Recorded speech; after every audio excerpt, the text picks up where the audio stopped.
Turning now to President Trump's rising pressure campaign against Venezuela. The U.S. seized another oil tanker off the Venezuelan coast over the weekend. The military is also pursuing a third ship. Members of both parties in Congress are raising concerns about whether the U.S. could be headed for war. The president is at Mar-a-Lago, and Willie James Inman is nearby in West Palm Beach. Good morning. Adriana, good morning to you. A U.S. official says the Coast Guard is pursuing a sanctioned shadow fleet vessel. It's the latest part of a pressure campaign on the Venezuelan government, as a new CBS News poll shows that Americans are looking for clarity on U.S. intentions in the region. The U.S. Coast Guard is locked in on another oil tanker after seizing a second vessel off the coast of Venezuela this weekend, which the White House says contained sanctioned oil. And a U.S. official now says the Coast Guard is in active pursuit of a sanctioned dark fleet vessel that is part of Venezuela's illegal sanctions evasion. If it catches up with the tanker, it would be the third such seizure this month.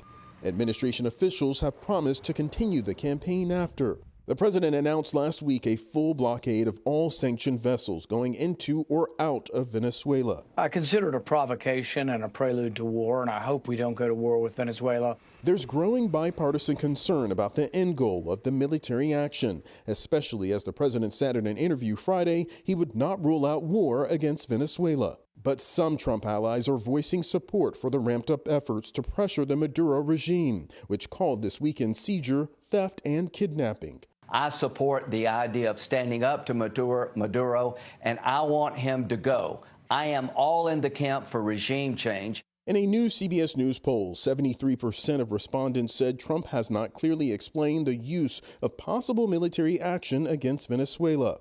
And domestically, Americans are also looking for more from the president on pocketbook issues, with only 37% approving his handling of the economy. The president looked again to highlight his economic accomplishments with a video message at a Turning Point USA conference Sunday. We're making America affordable again with big wage gains and falling prices for gasoline, energy, mortgages, groceries, and other pillars of the American dream. And the president also claims that he's completely stopped inflation, but the recent government data shows that inflation did tick down slightly to 2.7% last month, but that's still above the Fed's target rate of 2%. Nate. Willie, thank you.